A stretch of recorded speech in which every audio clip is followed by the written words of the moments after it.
Pendengar RRI dimanapun Anda berada, kami sudah mencoba menghubungi kembali Ibu Dr. Aries Dwi Lestari, Kepala Dinas Kesehatan Kabupaten ND terkait dengan 10,6% ya ibu hamil di Kabupaten ND mengidap penyakit hepatitis. Ibu Dokter, selamat pagi. Selamat pagi Mbak Leli. Salam Oke, sehat. salam sehat Ibu Dokter. Oke, Iya. Ibu Dokter, ini benarkah kasus hepatitis di Kabupaten ND ini ada di angka 10,6% begitu Pak, Ibu Dokter? Ya, kalau hepatitis Mbak, mungkin itu hepatitis secara keseluruhan ya. Mm-mm. Tetapi kalau untuk ibu hamil Iya. itu di tahun 2022 itu Mm-mm. hanya 4,8. Iya. Ya, jadi mungkin itu hepatitis secara keseluruhan ya. Jadi Mm-mm. bukan hanya untuk Ibu ibu hamil. hamil saja ya. Mm-mm. Jadi kalau ibu hamil itu data yang kami himpun Mm-mm. itu dari 2022 itu yang kami periksa 4.172, tetapi yang terinfeksi 209 atau 4,8%. Mm. Untuk tahun 2023 memang ada peningkatan. Oh ya. Sampai Juni ini Mm-mm. kami memeriksa 1.769 ibu hamil yang positif sudah 112, artinya naik di 6,0% sampai Juni ini. Ya, karena kami ini Dinas Kesehatan ini mempunyai triple eliminasi. Sebenarnya bukan hepatitis B saja, tetapi ada 3, hepatitis B, HIV dengan sifilis. Itu wajib diperiksakan karena 3 itu yang akan kita mau eliminasi. Jadi tidak boleh ada orang yang kena nantinya. Sehingga karena 3 ini menularkan ke bayinya, bahkan dari 3 proses, dari kehamilannya, persalinannya, bahkan pada waktu menyusui, maka 3-tiganya ini wajib kami periksakan. Oke. Begitu. Ya. Baik, jadi ini data tahun 2022 itu tercatat 4,8% Ibu 8%. Dokter ya. Ya, Sementara yang 2023 sudah sampai Juni saja ini sudah 6%. 6% ya. Juni saja. Oke, berarti ini boleh dikatakan naik begitu, meningkat begitu ya. Dari 4 menuju 2 begitu. Nah, Ibu Dokter kalau boleh tahu apa yang menyebabkan kasus hepatitis ini terus meningkat di Kabupaten ND? Lebih khusus ya, kita fokus ke ibu hamil ini Ibu Dokter. Iya, jadi begini Mbak, jadi dari tahun ke tahun sebenarnya ini kan kita berproses bagaimana meningkatkan mutu pelayanan kesehatan di Kabupaten ND. Ada beberapa kemungkinan sebenarnya. Jadi hepatitis B ini kayak model fenomena gunung es. Karena kadang-kadang memang banyak yang tidak ada gejala. Oh, begitu. Nah, kemungkinan besar dulu banyak yang bersalin tidak di fasilitas kesehatan. Itu yang pertama. Itu kan kita nggak bisa cek. Yang kedua, kita melihat ketersediaan reagen. Jadi kalau memang di fasilitas kesehatan reagennya tidak ada juga tidak akan dites. Itu jadi miss itu yang terus kita benahi dan kita berharap memang target dari Dinas Kesehatan tidak ada yang boleh melahirkan atau tidak memeriksakan kehamilannya di fasilitas kesehatan. Itu tidak boleh. Itu targetnya kita 0. Tapi pada saat ini ada beberapa kecamatan yang masih seperti yang terbanyak di Lepkes itu ada 11 yang persalinnya sekitar 11 tahun kemarin itu yang tidak bersalin atau tidak memeriksakan diri ke fasilitas kesehatan sehingga tidak dites. Semakin banyak kita tes, saya yakin sekali ketika ibu-ibu semuanya di fasilitas kesehatan untuk memeriksakan kehamilannya dari awal kehamilannya, itu saya yakin makin akan banyak terdeteksinya. Tentunya hal ini bukan mengindikasikan bahwa semakin jelek, tidak. Bisa jadi semakin tertib ini masyarakat memeriksakan diri ke fasilitas kesehatan dan ketersediaan pemeriksaan itu mencukupi. Itu juga menjadi faktor yang penting begitu, Mbak. Oke. Baik Ibu Dokter, berarti setiap ibu hamil itu wajib diperiksa ya 3 hal tadi termasuk hepatitis ini Ibu Dokter ya? Betul. Jadi kalau dari, teorinya atau juknisnya itu, Mhm. minimal itu 1 kali selama kehamilan, paling bagus pada kehamilan trimester atau 3 bulan pertama. Jadi semakin cepat dia terdeteksi, tindakan-tindakan yang kita lakukan untuk mencegah penularan ke bayinya itu bisa kita lakukan dengan baik, begitu. Oke, ini Ya. pemeriksaan atau pengecekan, seperti apa ini Bu Dokter? Bisa memberikan edukasi begitu ya kepada, masyarakat dan juga pendengar RRI, Bu Dokter, silakan. Iya, jadi ini pemeriksaan darah sehingga pemeriksaan tes cepat, pakai Mmm, rapid, jadi kayak stick begitu ya. mhm Jadi mhm. cepat sekali ini.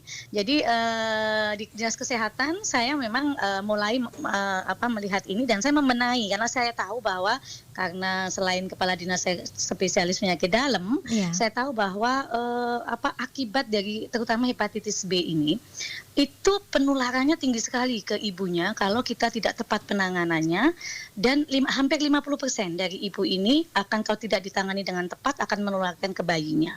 Ketika ke Mmm, bayinya, 50%-nya lagi tidak selamat pada ulang tahun, tidak sampai ulang tahun kedua. Jadi 2 tahun dia sudah mmm, meninggal. Kalau toh dia selamat, biasanya umur-umur remaja itu saya dapatkan di rumah sakit sudah terjadi kanker hati.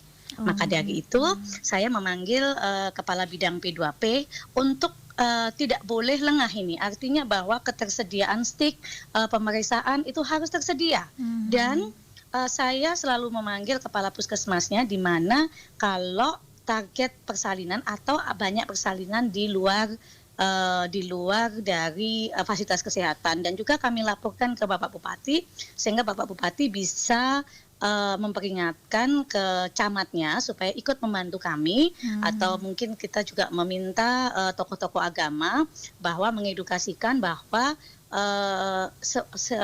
sedini mungkin ibu hamil itu harus datang ke fasilitas kesehatan, sehingga kita bisa tangani dengan baik. Termasuk ini masalah penularan lewat, transmisi vertikal kita namakan, jadi, ke ibu ke bayinya, begitu, oke. ya. Ibu dokter, tadi Ibu dokter sampaikan bahwa sebaiknya pemeriksaan hepatitis ini dilakukan, trimester pertama begitu ya, pada kehamilan. Apakah ini setiap kehamilan atau, hanya sekali saja begitu ya? Atau kehamilan pertama saja ini Bu dokter? Oh, iya. Iya, Mbak. Jadi setiap hamil, Mbak. Oh Jadi ya, kan kita setiap tidak hamil tahu ya? nih dia kenanya kapan nih. Jadi setiap Mhm. hamil karena kita tidak mau bayinya terkena. Jadi begitu. Jadi, walaupun dia terlambat misalnya trimester 1 tidak datang ke puskesmas entahlah dengan berbagai acara, bahkan Mhm. ketika saya kunjungan kerja ke salah satu kecamatan memang dikatakan bahwa kadang-kadang sebelum 3 bulan mereka tidak boleh ngasih tahu siapapun kalau dia hamil dan itu suatu, salah ya. Mhm. Jadi kayak, pendapat yang salah dan saya berusaha dan mungkin juga saya tidak bisa bekerja sendiri tanpa melibatkan mungkin, ketua adat di situ dan sebagainya untuk menjelaskan resiko-resikonya, begitu. Oke, jadi ini resiko-resikonya ini cukup besar begitu ya, tadi sudah disampaikan oleh Ibu dokter. Nah, Ibu dokter, ketika, hasil pemeriksaan dan menyatakan, positif hepatitis, seorang ibu hamil. Nah, ini penanganannya seperti apa nih, Bu dokter? Iya, jadi hepatitis ini memang, penanganannya kalau dia positif, kita kita memang, akan memeriksakan lebih jauh, misalnya fungsi hatinya segala macam, Mhm. sehingga kita tahu apakah ibu ini perlu pengobatan atau tidak. Terus yang paling penting adalah pada waktu bayi lahir, Mhm. bayi ini harus tidak hanya kalau orang biasa atau orang yang tidak ada hepatitis kan hari ke-0 persalinan dia dikasih vaksin hepatitis B. Mhm. Sudah biasa. Tetapi yang luar biasa adalah ketika ibunya ini positif, bayi ini perlu, imunitas pasif, yaitu dia langsung dimasukin kekebalan, virus hepatitis B, namanya hepatitis B imunoglobulin. Dan itu sangat Mmm. mahal sekali, Mbak. Sekitar 4 sampai 6 juta itu satu Oh, satu iya. flashnya itu, dan itu kami kasih gratis, kami ada. Mmm. Iya, jadi sayang kan kalau kita sudah Mhm. kasih, sudah menyediakan, imunisasi pasif tersebut yang Mhm. notabene kalau beli mahal, kita sudah sediakan. Jadi itu kita langsung kasihkan, Mbak. Jadi di dinas kesehatan kami menyediakan itu, sehingga itu mencegah, transmisi atau penularan ke bayinya. Dari yang 50% secara teoritis turun menjadi 2% untuk Mmm. kemungkinan, menular, Oke, gitu. apakah ketika ibu hamil ibunya ini positif hepatitis begitu ya, dinyatakan positif hepatitis, apakah ini secara otomatis nih Ibu Dokter ya, atau harus melalui pemeriksaan dulu dan tidak mesti terkena pada si anak ini Ibu Dokter? Tidak, jadi kita tetap profilaksis atau pencegahan anak itu tetap kami berikan. Jadi selain vaksin biasa, yang hepatitis yang vaksin biasa itu kan apa namanya kita memasukkan virus mati atau yang dilemahkan, kemudian membentuk antibodi itu kan kelamaan. Jadi kalau yang ibunya sudah kena itu langsung kita kasih untuk imunisasi yang pasif tadi, artinya yang sudah ada antibodi langsung kita masukkan, begitu. Yang hepatitis imunoglobulin namanya. Oke, yang pasif itu ya Bu Dokter ya? Iya. Yang 6 jutaan tapi itu kami ya? sediakan. Wow, Iya, keren ini. Nah, ini mungkin salah satu upaya begitu ya untuk menekan jumlah hepatitis di Kabupaten ND begitu Ibu Dokter. Nah, Ibu Dokter, benar. ketika Juni kemarin ya terdata bahwa ada peningkatan kasus hepatitis pada ibu hamil di angka 6%-an begitu ya. Lalu apa upaya cepat yang dilakukan oleh Dinas Kesehatan ya untuk menekan jumlah agar setiap tahun atau bahkan setiap bulannya itu tidak meningkat begitu jumlah kasusnya?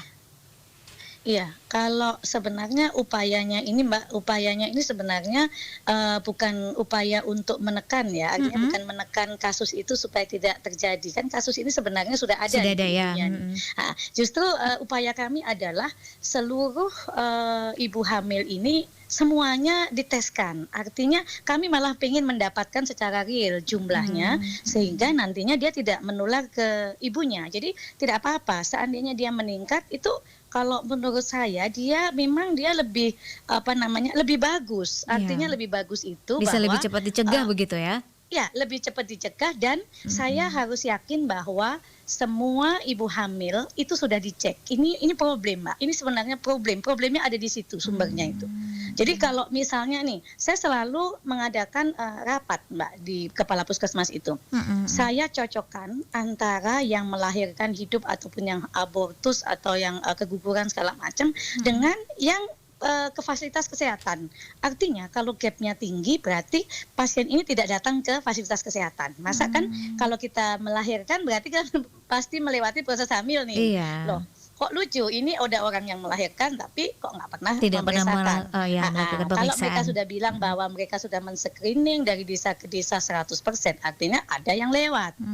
Lewat ini yang akan kita bicarakan biasanya kita ada lintas sektor, minilog pelintas sektor di kecamatan itu yang melibatkan kepala puskesmas, camat, dan kepala desa. Seringkali saya datang, beberapa kali saya datang, saya monitor. Jadi artinya saya juga meminta kepada keterlibatan berbagai sektor supaya mengatakan ke ibu hamil bahwa secepatnya begitu ketahuan hamil harus diperiksakan ke fasilitas kesehatan, termasuk mungkin budaya yang sebelum 3 bulan tidak boleh dan sebagainya itu harusnya tidak terjadi. Mitos mengingat ya pentingnya itu ya.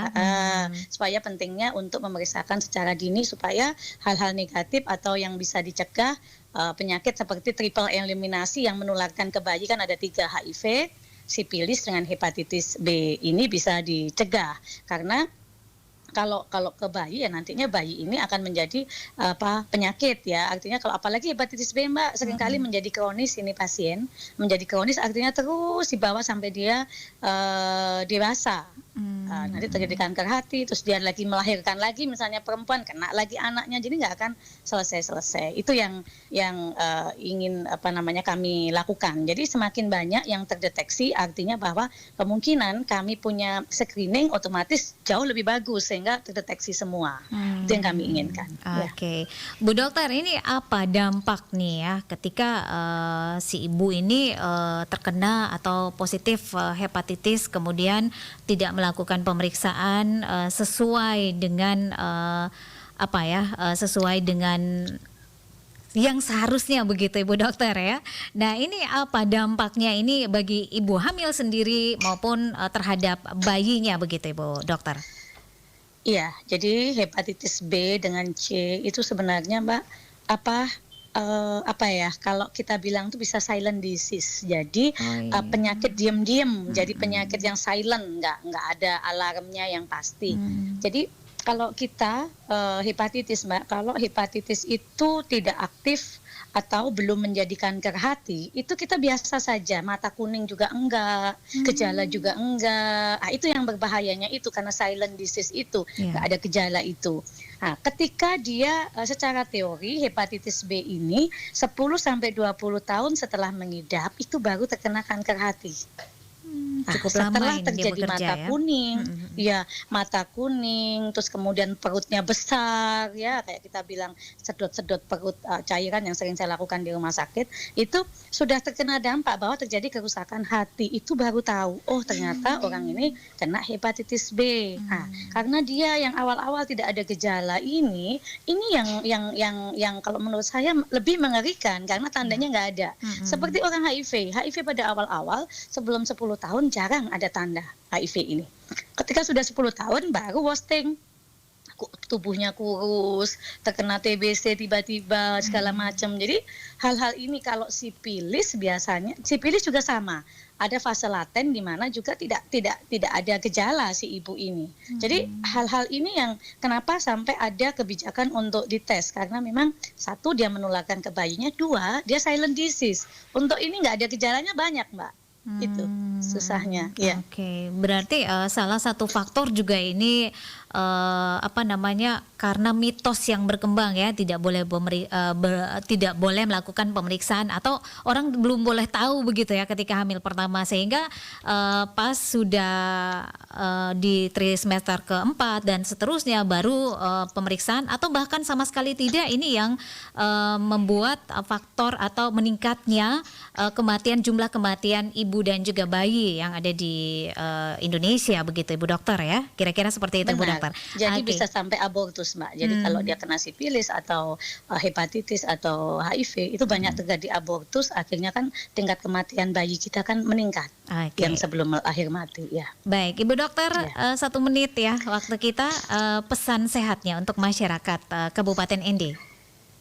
Baik, Mbak, pesan saya hanya satu sebenarnya, kalau kita ketahuan hamil ataupun kita ada program hamil, sebaiknya sedini mungkin awal tahu kehamilan itu harus memeriksakan diri ke fasilitas kesehatan supaya semua program atau semua tindakan yang untuk menyelamatkan ibu dan bayi sudah kita lakukan sejak awal. Oke, baik Ibu Dokter, terima kasih untuk waktunya bersama RRI.